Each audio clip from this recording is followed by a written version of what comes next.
Well, that's how the turntables. Man, San Diego, a town that is tough with baseball.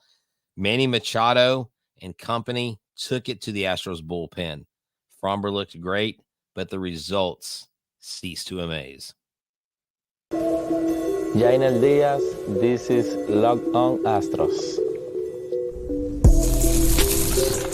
Hello and welcome to Locked on Astros, your daily Astros podcast. Here are your hosts, Eric the Man Heisman and Brett H-Town Wheelhouse Chansey.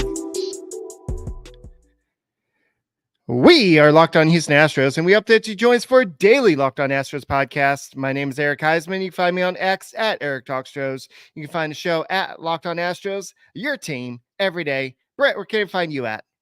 They can find me at HM Wheelhouse on X, Instagram, and TikTok. They can find me at Stros411 on X and on Facebook. They can also find me at Back to the Bullpen on YouTube, on Instagram, and on X. Look, you can also find me at Back to the Bullpen on iHeartRadio. Look, I'm always positive, always Stros.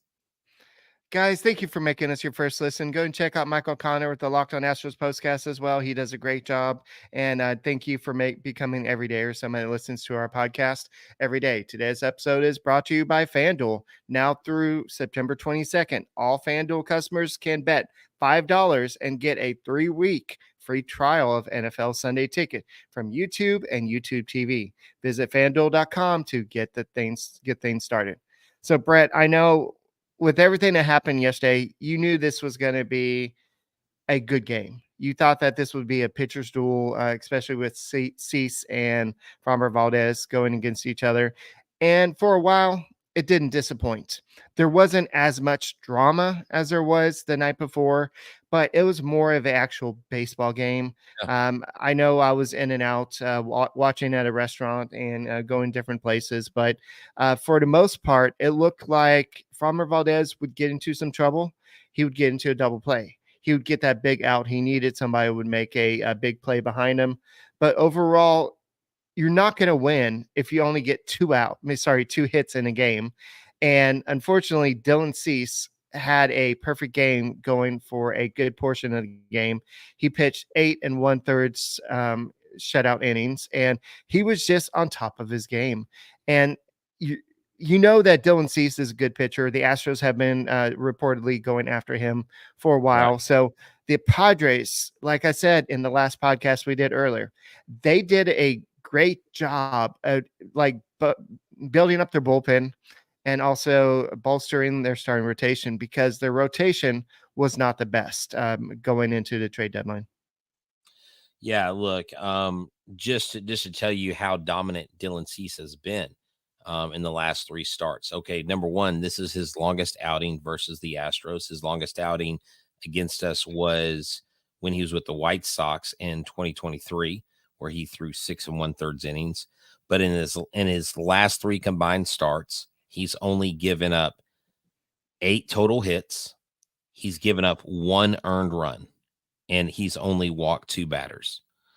I mean, look, guys, sometimes a pitcher has your number. Now, I know this year, this offense has been inconsistent. I know this offense has shown up, they score a ton of runs, and then they come the next day and lay a goose egg. This has a lot less to do with the offense's inconsistency over the season and has a lot more to do with who they faced today. I mean, we saw 3 of their best starting pitchers, and people would say, well, Yu Darvish is 38. Well, when Yu Darvish plays the Astros, he does a good job. Cease is not that good. Actually, Dylan Cease has 888 strikeouts since what is it, 2017 or something?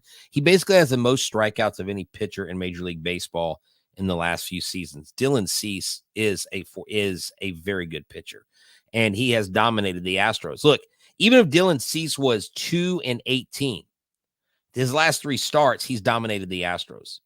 So whether he's a good pitcher or not, that's nuance. That's hyperbole. That's not even what we're talking about. What we're talking about is his dominance. And yeah, do the Astros go aggressively after pitches? Yeah, they do. You know, they pretty much had to, because Dylan Cease, when you let him establish himself, he can get things done. I mean, he look, he threw his knuckle curve twice to Yainer Diaz in his first at bat. What did he do to Alvarez in his first at bat? He threw the four seam, he threw the slider, he threw his knuckle curve. I mean, he threw everything at these guys.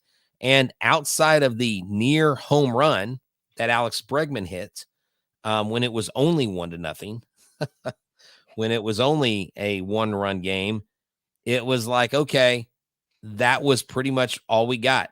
Jason Hayward broke up the no-hitter shortly after I tweeted out Dylan Cease is throwing a no-hitter. So you're welcome, Houston. But I can't do it all. Right. And real quick before I forget, remember that bobblehead that one of my students broke at school?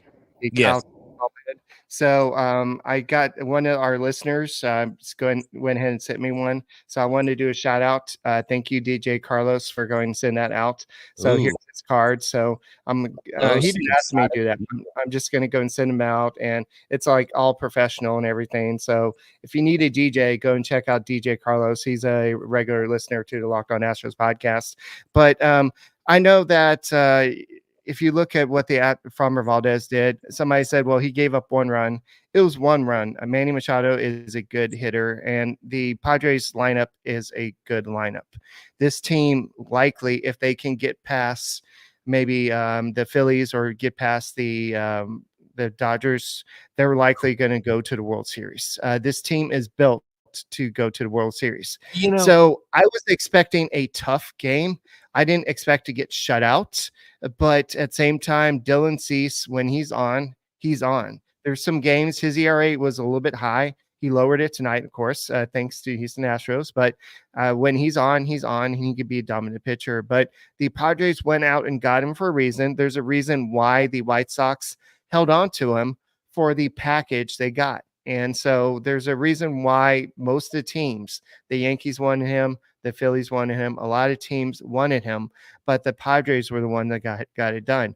But it doesn't matter who's on the mound. You got to go out there and have professional bats. And the Astros didn't strike out a lot. It wasn't like they struck out 12 times in this game. It was 6 strikeouts. They just couldn't get any hard contact. And when they did, it just Hayward broke up the no-hitter, a perfect game. Yeah. And Dubon got a hit later on. But overall, it just was not a good offensive game. And it's just like whatever momentum they got in the game before, it went out the window. And it's just baseball. I mean, baseball and momentum doesn't really go from game to game. Someone asked, why did we go with Ort over Presley? Well, Presley threw 15 pitches yesterday. Neris threw 18 pitches yesterday. Abreu threw 21 pitches yesterday. Hader threw 12 yesterday. You have got to immediately turn around, come home, and play a 4-game series and then a 3-game series. You don't get an off day until you go to Cleveland. So they have got to extend that bullpen. Yeah, it's the Angels, but I didn't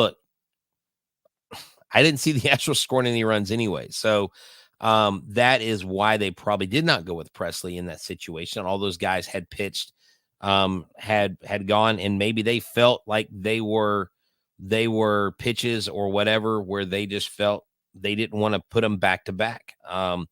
So that's what they're always going to look at. And Caleb Ort had thrown 28 pitches in the last 3 days, but over the last couple days, he didn't pitch yesterday. So if they're going to try not to stack guys back to back at this point in the season, so you're trying to save arms. The Houston Astros have got to absolutely, though, come home, and they have to take care of business against the Angels. This is a series that if you don't win 3 out of 4, come on, like, what are we doing here? And don't tell me the Angels are going to play spoiler, because they really don't have much. This is really hopefully going to be one of those series where we'll get to celebrate Hispanic Heritage Weekend and have a blast doing it, and watch us kick the the Angels' tail. And because when the Mariners come to town, Eric, if the Astros haven't extended this to 6 games, to 7 games, let's say they get it. Let's say the Mariners get it down to 3 games and the Mariners come to Houston for those 3. Wow. It's going to be a lot more charged than you want it to be. Now, it's already going to be intense regardless, but you don't want to make it more difficult on yourself than it already is. And these 2 games versus Padres, those games, 2 games versus the A's, all these games that you've lost, and even the games at beginning of the season when you got off to such a bad start, all these games will be magnified if you go ahead and don't win a whole bunch of games versus Angels, and then if the Mariners take care of business. So that's why you've got to win as many games as we can. No, we're not justifying anything. It's baseball. Sometimes they're going to outpitch you. Sometimes they're going to hit back-to-back home runs, and there's not much you can do about it. But we're going to continue this conversation next. Thank you for making Locked On Astros podcast your first listen every day. Yeah, this episode is brought to you by Arena. Get 10% off your first slab pack when you go to arenaclub.com, Locked On MLB. Use the code Locked On MLB. Look, you may not be able to go out and drop 2 GER on that Mahomes rookie, but, for me, I like collecting, and there are serious dimes that have to get dropped. Well, thanks to slab packs from arenaclub.com, now it's possible to score gem mints for a fraction of their retail price. Every card that I listed was hit from last week's Arena Club slab pack drop. Arena Club is the only repack that provides real value, a complete view of all possible cards, and clear hit rates for each one. Arena slab packs are revolutionizing the repack game with transparency. After your pools are revealed, they'll immediately be placed in your showroom for safekeeping, selling, trading, or auction. The Arena Club grading process is accurate, fast, and transparent, with a full grade rationale providing explanation for how your card was scored. Whether you're buying, selling, trading, or displaying, Arena Club is the card collecting platform you have to check out. Right now, you can get 10% off your first slab pack or card purchase by going to arenaclub.com/LockedOnMLB and use the code LockedOnMLB. That's arenaclub.com/LockedOnMLB for 10% off your first purchase.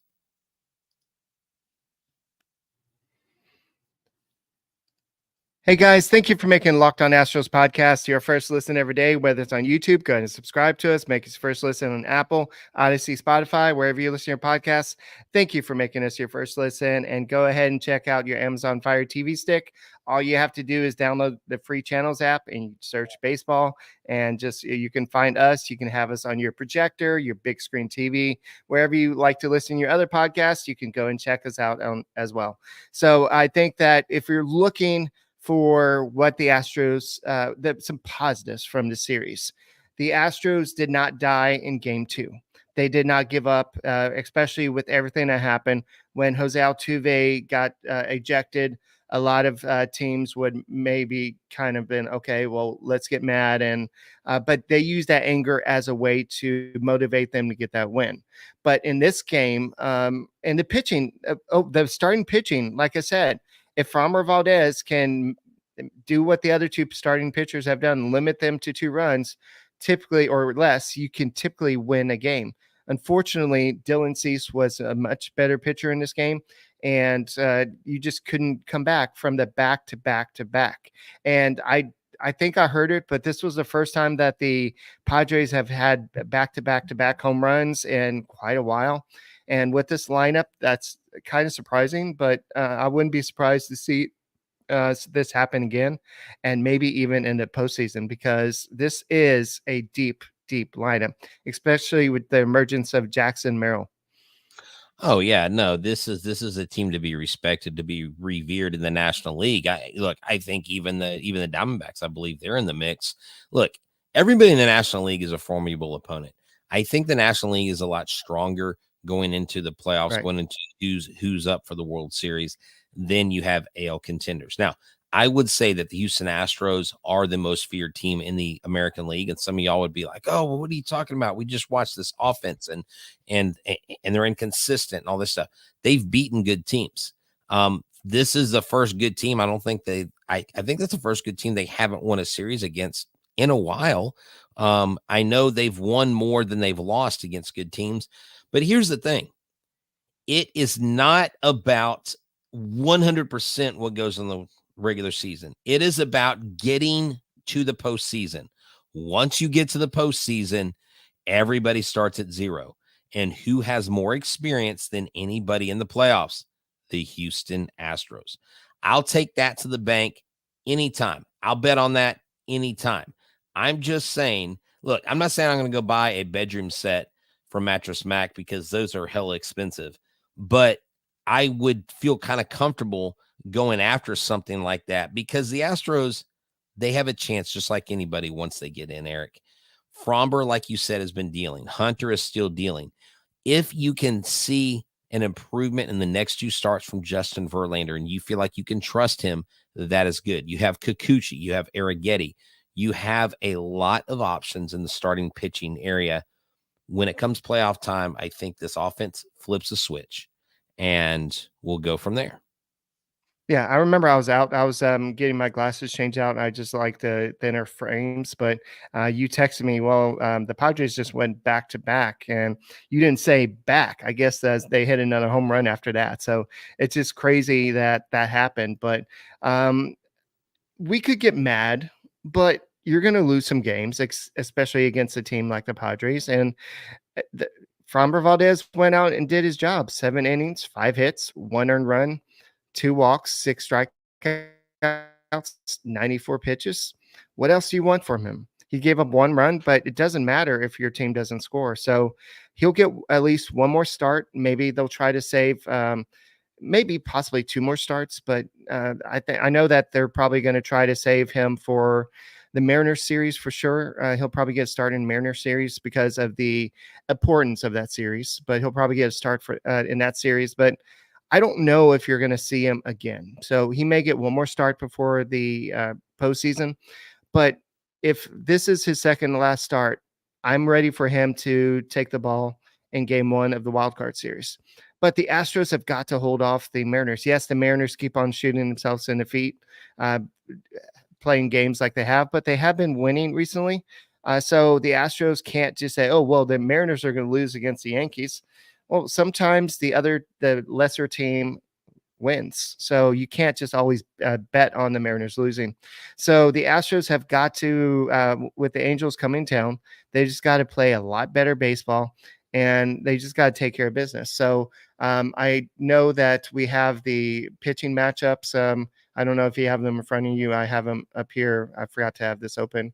But I know that it's going to be very imperative that the Astros just do what they're supposed to do. So do you have the lineup in front of you, the pitching rotation? Are you talking about the pitching rotation for Okay, I have a Kikuchi versus Suarez, too slow. Then you have ready for that. Verlander versus Anderson, and then Ronel Blanco versus Detmers, and then Arrighetti versus Canning. So that's gonna be a good way to get, I would say, 3 out of 4. Oh yeah, no, Eric, if we don't win 3 out of 4, that's absolutely pitiful. There's no reason, no good reason why you don't take 3 out of 4 from a feeble, Mike Troutless, just terrible, awful ball club there in Anaheim. I know they've got young hitters in there, blah, blah, blah. Bullcrap. This is the Houston Astros. And with Kikuchi, Verlander, Blanco, Arrighetti going, I have confidence that this will happen. Now get this. Justin Verlander's last start will come in Cleveland against the Guardians. Mm-hmm. Let me ask you this. Let's say Justin Verlander does a little bit better this next start against the Angels, okay? Against the Angels, yeah. Against the Angels. He goes to Cleveland, and he is superb. Is that enough to convince you, Eric Heisman, you're the one making the decision, to put him as a number 3 in the first round of the playoffs? Well, not in the wild card series, but I would say maybe in the ALDS, depending on the timing. Hold on. Oh, you don't think... Are the dates not lined up where he could pitch? Is that what you're saying? Well, if you're saying he's going to pitch in the final series of the season, he may not be ready to pitch in the wild card series. Okay, good call. But would you think he's ready for the playoffs if he's earned it? Yeah, if he's earned it, if he has showed stuff. I know the Angels don't have the dynamic lineup like the Padres do, and the Indians, the Guardians, they have a better lineup than the Angels do. So the Angels would be more of, I mean, the Guardians would be more of a litmus test of where he is. And plus, they are a playoff contender.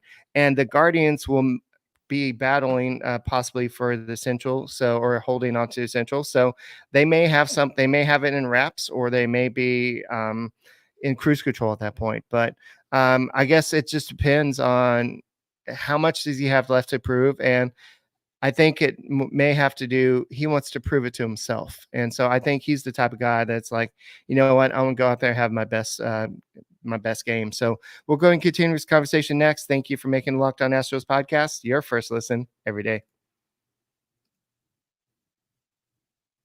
Hey guys, this episode is brought to you by FanDuel. FanDuel is America's #1 sports book. Let me tell you, you've heard me talk about FanDuel.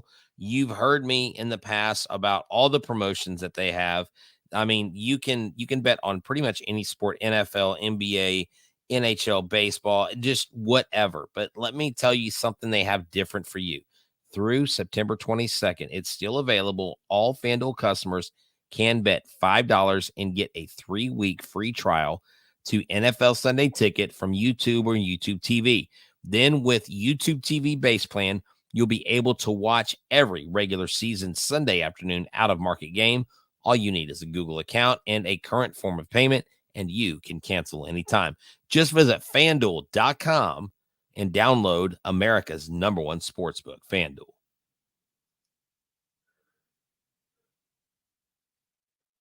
Hey, you. Yeah, you. Why don't you make us your first listen on Apple, Odyssey, Spotify, wherever you listen to your podcasts, and go and subscribe to us. It takes a second. There's a little red button down there. It says subscribe. All you have to do is click that and go ahead and click that little thumbs up button. And we really appreciate that. But go and become an everydayer, somebody listens to our podcast every day, and go and become part of the Locked On Astros Nation. We do appreciate each one of you that make us part of your everyday routine. So I guess the question is, who would the other 3 people be? Because I know Kikuchi is likely going to be going in that Guardian series, and Brown, I think, and Valdez will likely be good to go. Blanco, I think, will be used in a Guardian series, and there's got to be a way possibly to get somebody else. Maybe the final game of the season could be a bullpen game to save Kikuchi, maybe for the playoffs, something like that. But there's a way to kind of manipulate the rotation if A, you clinch the AL West, or B, the bye is way out of your reach where you can't even reach it. So that you might as well not even try too much. But the big thing is now you've got to beat the Angels. You got to win some games, and you've got to beat the Mariners. That's a big thing. Do you think King makes this playoff roster? I think Michael King does for the Padres. Brian King, I know. For the Astros. I know. Way to dodge the question. Yes, I've learned from the best, but so not you. No, not you. Okay. Go ahead. That's like what? So, I would say I would have put Ort on the roster, but looking at the way he's pitched recently, I don't know if I could even trust Ort. When he first came up, he had the quality stuff, but I think the league has figured him out. So I'm a little worried about Ort. So I think if you want the extra lefty, you can either go with Ferguson or you can go with Kane. Ferguson doesn't get. I think King or Ferguson don't give me like comfortable. The warm and fuzzies. Yeah, the warm fuzzies. No, it does not. I'm fine with Scott. Obviously Neris. Your guys. Hader, Scott, Presley, Neris, Abreu. We know we're locks, but it's Ferguson, King, Ort. Whoever doesn't make your rotation. Yeah. Don't forget I don't know. Yeah. But do you think Cesar Salazar stays here for the playoffs? Because so you don't think anybody else is they're not gonna move anybody, like they'll just keep Salazar so they have 3 catchers. He can come in, he's a pinch hit off the bench, stuff like that. I think, let's say John Singleton's struggling to bat and they want to get either Caratini or, well, they want to get Caratini and Diaz out there. This is another way to do it.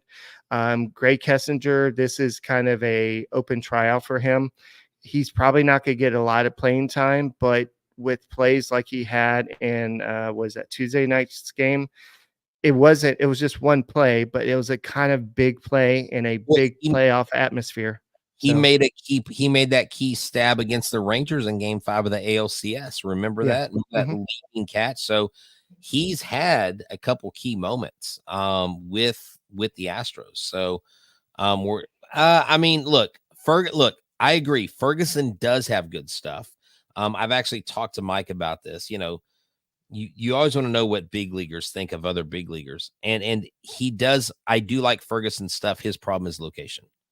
And if he's not locating his pitches well, I mean, he is like, when he makes mistakes, they get like just pulverized. So he gives up a lot or doesn't give up anything. And it's kind of sink or swim with him, famine or feast. So yeah, Ferguson does have good stuff. That is 100% correct. But at the same time, which Ferguson are we getting? But hey, which offense are we getting? Are we getting an offense that's powerful?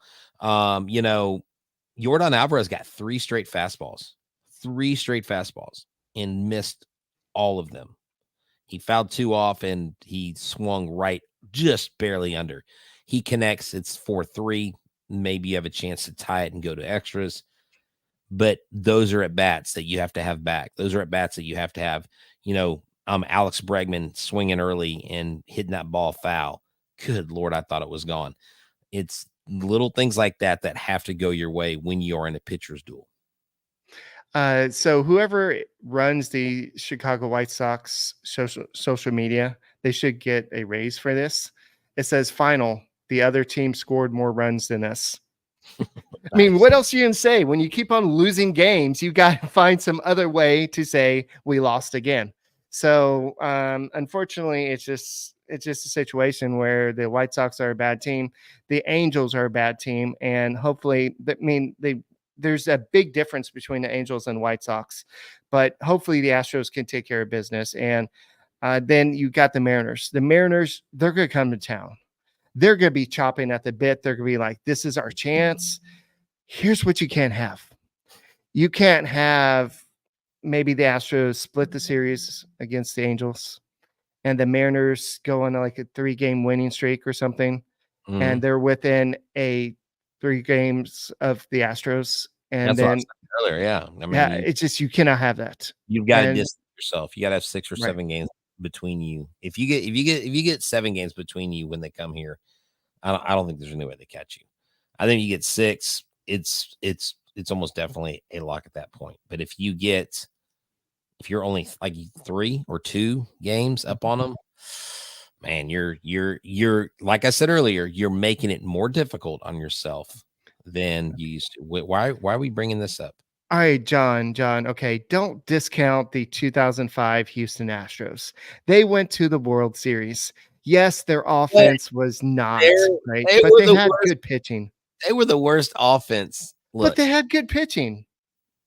But they got swept by the White Sox, who were terrible. The White Sox went to World Series too. Their offense was terrible. If the Astros had a good offense, the Astros would have just annihilated the White Sox, and Blummer wouldn't have a freaking statue outside of that stupid field on the south side of Chicago. Well, Bagwell's shoulder wasn't being held together by Gorilla Glue and duct tape. The dude, he had no business being even in the game. He literally, he couldn't even throw a ceremonial first pitch. Jeffrey Robert Bagwell was done at the time. It sucks though. But it was good to see him and Biggio in a World Series together. So that was worth it. And I mean, it was good to see that at the time. It was kind of bad to go to all 3 games. It was 2 games of the World Series that year. I forgot we got swept, but it was just a bad feeling, but you still went to the World Series for the first time in franchise history. So you had that, but I still think that team would have beat this White Sox team.